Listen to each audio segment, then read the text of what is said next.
what I am. Written by Night Breeze. Read by no one and nobody.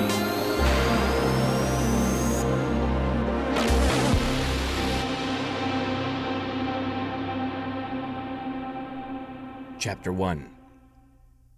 Distilled Joy eyed the Minotaur carefully. He had served their kind before, and they were usually quite amicable, not to mention that they were fantastic tippers.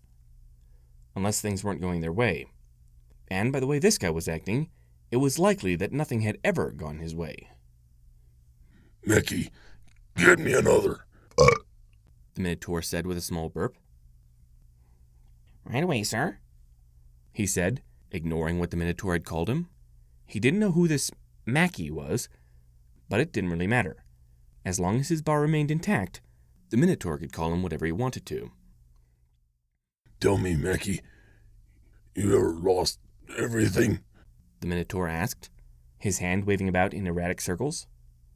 Joy gave him a look, then continued to clean his bar with his magic. "Can't say that I have." "It's freaking terrible," the Minotaur said, then took a deep chug. "One minute, you're at the top of the world.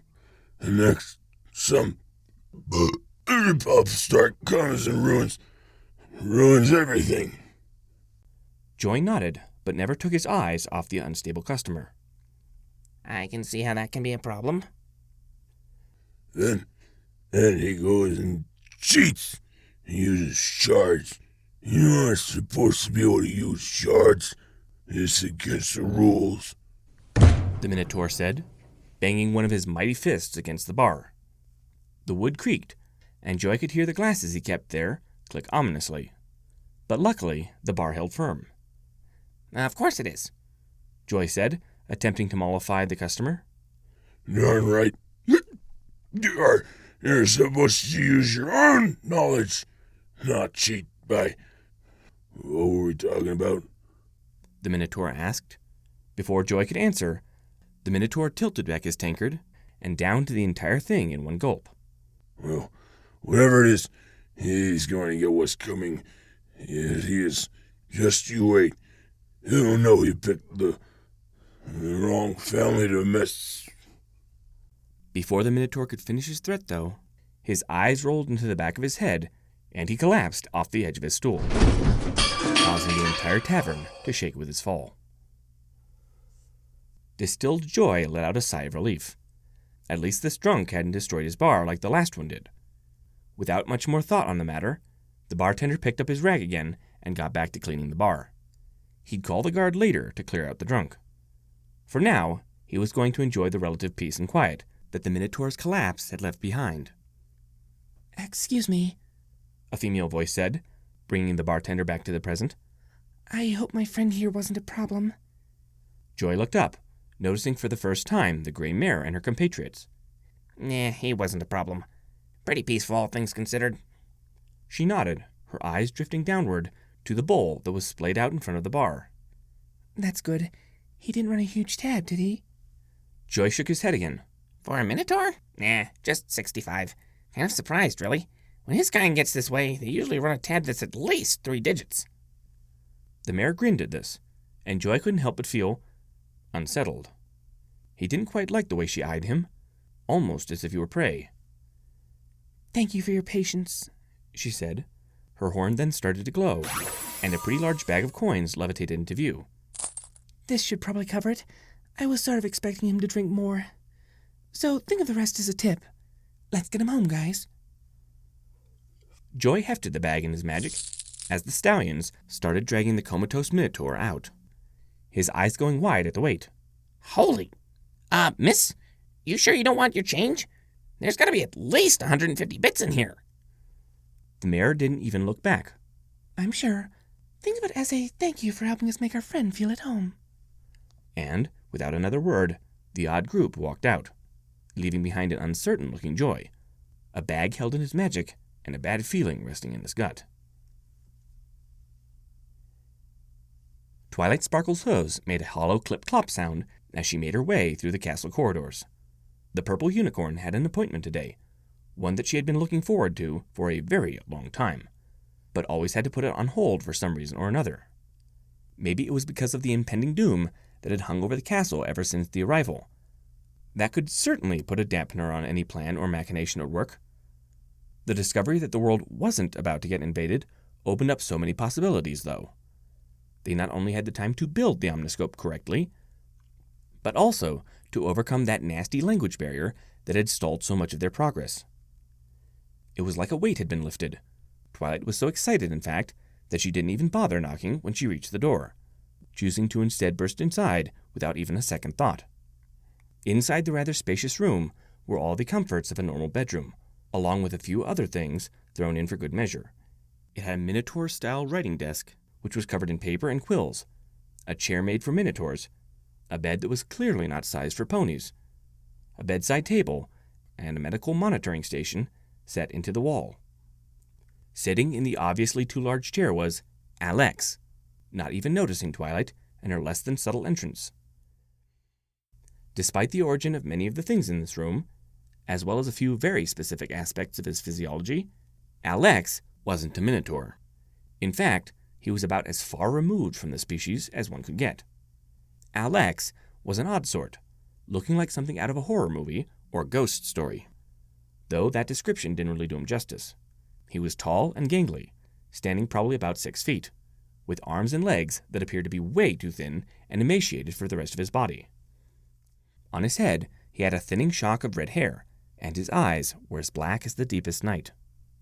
This did not mean that the irises were black. Rather, it appeared he simply didn't have any irises.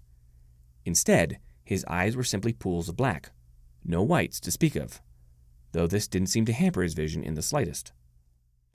The creature wore a white lab coat that was several sizes too big for him, which was opened in the front to reveal a white shirt and blue slacks. The combination looked rather odd, seeing as how the shirt and pants looked expertly made, while the lab coat decidedly less so. If he minded it all, though, he didn't show it in the slightest. In fact, the only emotion he was showing right now was irritation. Whatever he was irritated about, though, wasn't something that Twilight understood. Alex was an alien, a strange visitor from another world, and as such, he couldn't really speak the local language. Sure, the equestrians had the ability to use translation magic, but that had its limitations, and more complex ideas tended to fail whenever he tried to explain them. At the moment, the spell was inactive, meaning that his conversation with the metal cat on the table was complete gibberish to the young schooler. It was interesting gibberish, but gibberish nonetheless. I'm sorry to interrupt, Twilight said, after she had cast the translation spell on herself and Alex. The human looked up, a little surprised to see her, but shrugged it off. It okay. Lose track time. Forget learn today. What were you talking with Robert about? Twilight asked, curiously. Alex shook his head. No bright fame. Bright fame here, he said, picking up a small arcanite rod from off his desk. There were a few more there as well, presumably the rest of his friends that he had managed to forge into golem cores. He then put down the rod and rested his hand on the metal cat, who batted the hand away in annoyance. This announcing piece. He get impatient. Ask why not make other body it, other calculation device. I trying to explain, not exactly sure how in first place. Twilight gave the human a patient smile. Well, we've pored over your notes, and we're pretty sure you do know how to do it. You just weren't in control of the actual construction part. The human looked a little confused. I sure not am knowing. Twilight took a deep breath, then let it out slowly. I know you think that, but hopefully after a few of these lessons, we'll be able to change that. The human perked up at that, his strange face alight with anticipation. Learn some pony tongue today? Twilight nodded, pleased at his enthusiasm. With any luck, we'll be able to teach you equestrian in no time. We're really just waiting on written script, and we can get started. At the mention of the stallion's name, though, the human grew nervous, almost as if he remembered something. How is Pink One? She's still mad? She had hoped that the human hadn't heard about what happened, but secretly she knew it was a dream. Pinky, takes her parties very seriously. She's not mad at you, it's just... Twilight paused, not really sure how she would word this.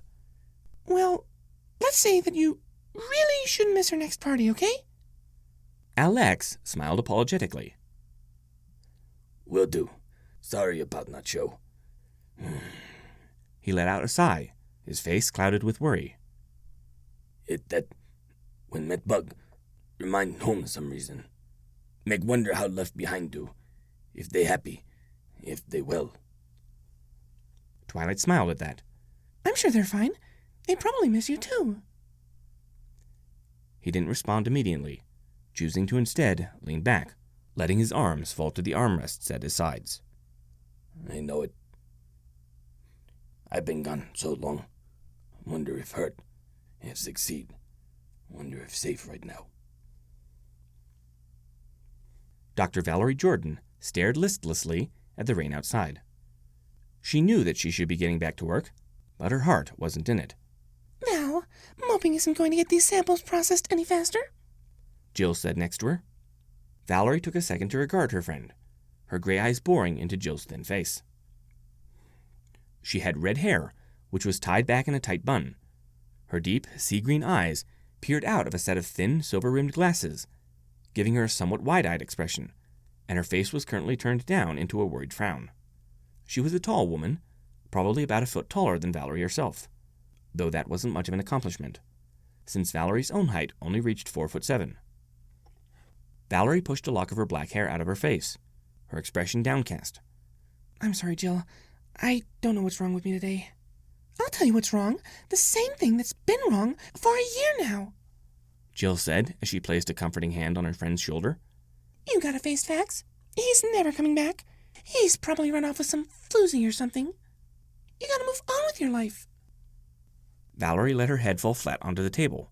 I know that, but I can't help but feel that there's something else going on. I mean, why would he up and leave like that? He didn't even take his car with him. Jill shrugged a bit. You heard what the police said.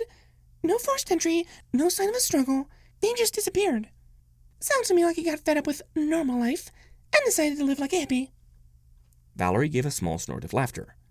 Joe, if you knew anything about him, you know he hates that kind of stuff. He only knows as much as he does because that crazy uncle of his keeps forcing him on camping trips. I know, but I had you to smile. Jill said with a grin. Come on, girls' night out this Saturday. Let's see if we can get you to forget about him. Valerie looked at her friend again, then shrugged a bit. I guess I could use a little break. That's the spirit. Just nothing too crazy, Valerie said, curbing her friend's enthusiasm. I've got work that next morning, and I really...